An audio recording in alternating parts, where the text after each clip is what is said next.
Hey, John.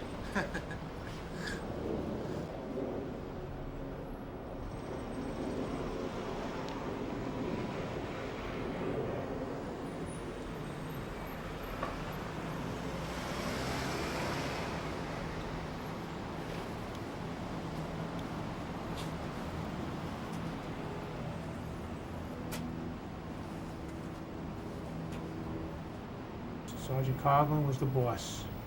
You didn't work for John, you worked with him, and he had a genuine concern for everybody in his squad. And I went past that to even, whatever you needed it, he would make sure he would try to get it for you. If you needed a day off or something, if you needed a piece of equipment, whatever it was, he tried to do it for you because he knew what it meant for you to have what you needed. And it went even past the squad to the truck, to Squad 4, Emergency Squad 4, if anybody needed a squad, he would try to get it from him. And then it went past that to the whole emergency, to the division. Somebody outside the division thought John could do something for him, and they, he would always tell people, don't hesitate to ask me if I can get something done for you, I'll try to get it done. He was a big man with a big heart. John Coughlin is a big guy. And I'm not kidding. He was a big man.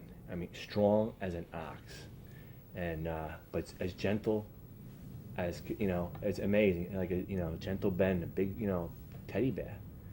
He was as strong as a bull. He was our leader, and there was no doubt about it. And we were his lads, and we were very proud of that. We were proud to be his lads, and we make no qualms about it. We were very proud to be John's boys. And John didn't have any sons. He had 3 beautiful daughters, and when we spoke to Patty about it, Patty said, yeah, you were like his sons and he treated us as such. You still expect to see him come running in, hey mister, to hear, you hear John on the phone calling and saying hello to somebody, what's up lad? Standing in the doorway, having to get around him. He's such a big guy, he'd stand in the doorway. And you'd be like, took up the whole doorway. He took up the whole doorway, trying to get by him. And those little things that you found annoying, God, I'd give anything to have it happen, today. It's funny. They are missed, man. I tell you, they are missed.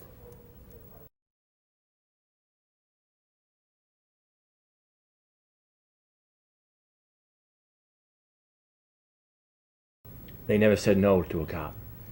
Never. And that's one thing I could say about those 2 guys. They never said no to a cop.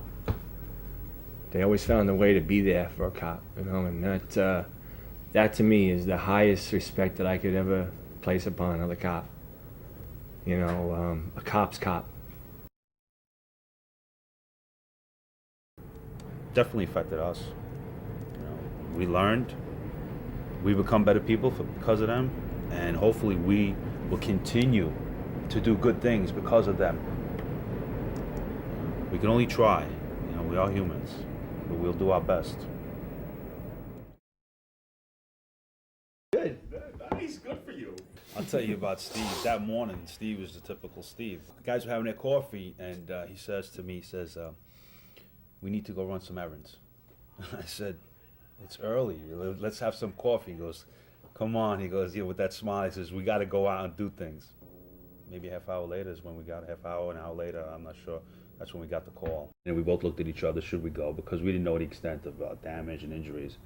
So, me being, I was like, let's take a slow ride over there. We'll start heading towards that area. And at some point, it came over where all units were told to respond. I guess the enormity of the job, they needed everybody's help. And we started going lights and sirens, and I couldn't push that truck fast enough to go. And Steve was, he was like a little kid going to a party. He wanted to get there in the worst way. When we got there, both buildings were up in flames. And we have a mobilization point where all the units that respond meet, and then they get dispatched to their assignments. Someone said something was coming over our radio. There was a 3rd plane coming. And everybody everybody in suits, whatever, was scrambling for cover. And all you saw was just the cops. I mean, I always focus on cops. Sure, it was firemen, I don't know, but I seen cops just standing, still doing what they had to do, while everybody was scrambling for cover. And it was just it's something I'll never forget.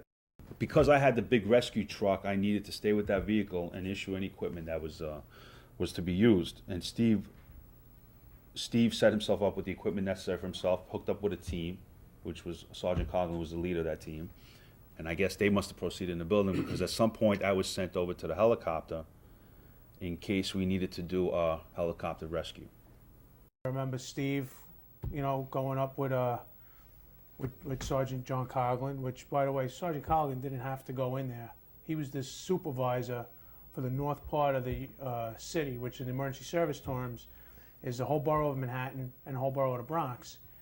And technically, he could have stayed and ran the whole show from the ground. But he wanted to be in there and run it from the inside, where he thought, his expertise, his knowledge, and his leadership would best see his guys, his lads as he liked to call us, through this mess that was going on. And the way to hear him talking over the radio to the other units and transmitting the situation you had, with how calm he was and how calm he transmitted until he went into that building, you'd think, well, all right. And I'm sure the other emergency bosses had said was, sorry, John Coughlin's there. The emergency guys are in good hands. He's got the North today. We're going to get through this. And everybody just said to each other as they're looking up, wanting to get in there and help, the Armageddon that was there before us, everybody just said to each other, be careful, and we'll see you. We'll see you when you come out. My understanding was he went into building 2, South Tower. The last time I saw Steve, I had told him he wanted to take the world up there with him. He wanted to take every piece of equipment. And because I was there 6 years earlier at the other explosion, in '93, I told him, I said, you can only take so much, because at some point going up those steps, you're going to be exhausted, and all you're going to do is keep dropping that equipment. And he gave me this look of, I can do it. I'm taking what I want. And I gave him everything he requested, and off he went to meet up with his team. And that was the last time I saw him.